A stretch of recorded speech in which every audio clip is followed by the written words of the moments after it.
বিশ্বের সবচেয়ে নীরব কক্ষ অ্যানেকোয়িক চেম্বার যুক্তরাষ্ট্রের ওয়াশিংটন অঙ্গরাজ্যের রেডমন্ডে অবস্থিত। মাইক্রোসফটের সদর দপ্তরে বিশ্বের সবচেয়ে নীরব কক্ষটি অবস্থিত। এটি Guinness book of world record অনুযায়ী পৃথিবীর সবচেয়ে নিঃশব্দ স্থান। ভয়ঙ্কর নীরবতা। এই কক্ষের ভেতরের নীরবতা এতটাই বেশি যে সেখানে মানুষ বেশিক্ষণ টিকে থাকতে পারে না। নিজ হৃদস্পন্দন শোনা যায়।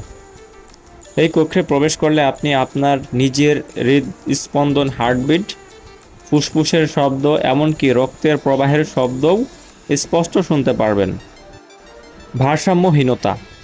এই কক্ষে দীর্ঘক্ষণ থাকলে মানুষ ভারসাম্য হারিয়ে ফেলে। এখানে দাঁড়িয়ে নিজের শরীরের ভেতরকার শব্দগুলোই কানে অস্বাভাবিক জোরে বাজে। শব্দ শোষণ ক্ষমতা। এই কক্ষটি এমনভাবে তৈরি যে এটি 99.99% শব্দ শোষণ করে নেয়। এখানকার দেওয়ালগুলো ফাইবার গ্লাস ওয়েজ দিয়ে তৈরি, যা বাইরের যে কোনো শব্দকে ভেতরে আসতে বাধা দেয়। সবচেয়ে দীর্ঘক্ষণ থাকার রেকর্ড। জানা যায় এই কক্ষে কেউ 45 মিনিটের বেশি স্থির থাকতে পারেনি। এর কারণ হলো চরম নিস্তব্ধতা মানুষের মস্তিষ্ককে বিভ্রান্ত করে ফেলে।